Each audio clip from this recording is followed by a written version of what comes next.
Alright, got videos of almost everybody else, but not the goats, which are obviously the best thing to videotape because goats. They have a little corral in here. Oop. And apparently I just about stepped on a goose there. Whoops, sorry there, Tom. There's most of the girls. This little guy with the dirty face right here is Lucky. He's one of the boys. Vincent, the other one of the boys. Lucky and most of our females are just pygmy goats. They stay pretty small. Males are almost always bigger, it seems, here, and that's Lucky. He's probably not the size of a medium-sized dog, although he's quite heavy. And that's Vincent. Vincent's very heavy. I don't think I'd be able to hold him and weigh him myself. And then it goes all the way down to oh goodness, this little girl, Pieces. Yeah, it's hard to walk around here. Watch out, ducks. Videotaping here. And Winnie is the size of a large cat.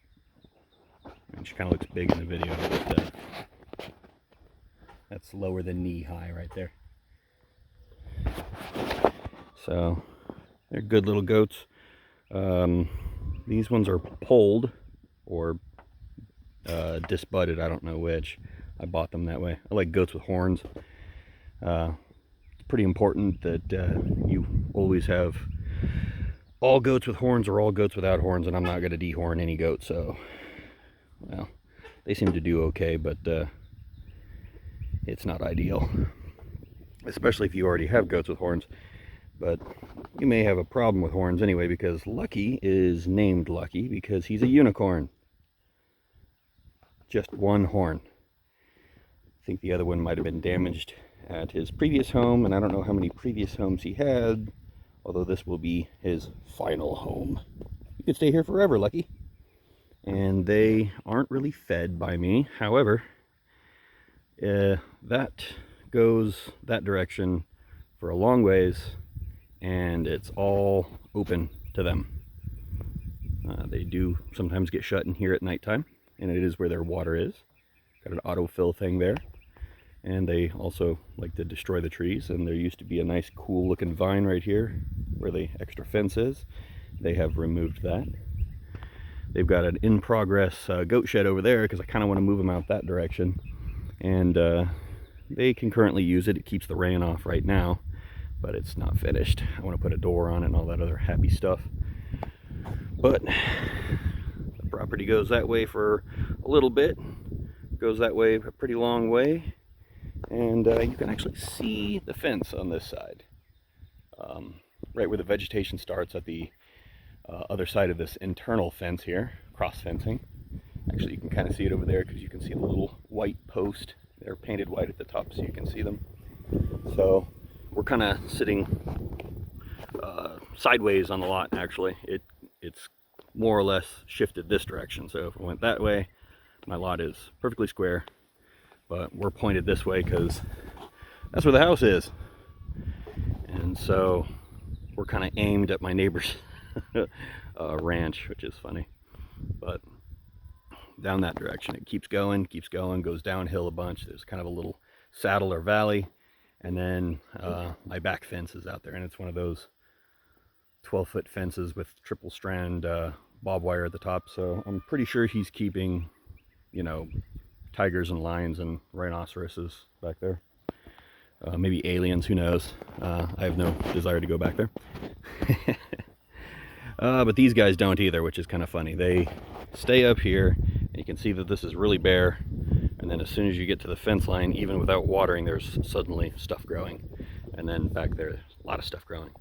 So they keep this particular area right here and inside there pretty clear. Little bushes you see right there are they're a woody plant. I actually don't know what they are. The goats don't let them get too tall. They wait for summer to hit and all the grass and clover within about, I don't know, 100 yards to kind of be empty before they start moving onto that.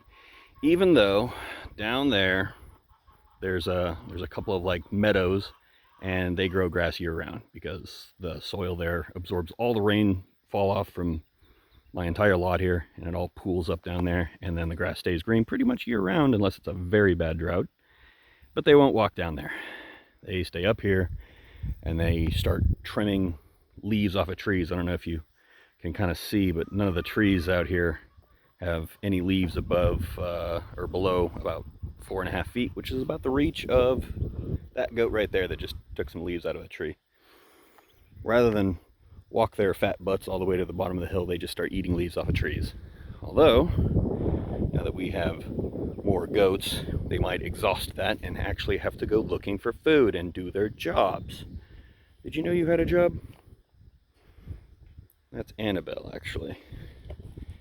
There's Winnie. You guys are looking nice and plump. Yes, you are. I know every girl likes to be told that she looks plump, but it's a good thing for you guys. Because if it gets really droughty and I buy hay, oof, that'll be rough to eat that. And you guys don't like that very much, even though that's what you're going to have to eat. So, oh, and also this is not like a goat bed. That's their feed trough. But they get in here and they don't get up to poop, and then we have to clean it out. But you guys haven't been fed lately, so that's okay, huh? Yep, plenty of stuff to eat down the hill. Keep my fence lines clear. All right. Well, that's the goats.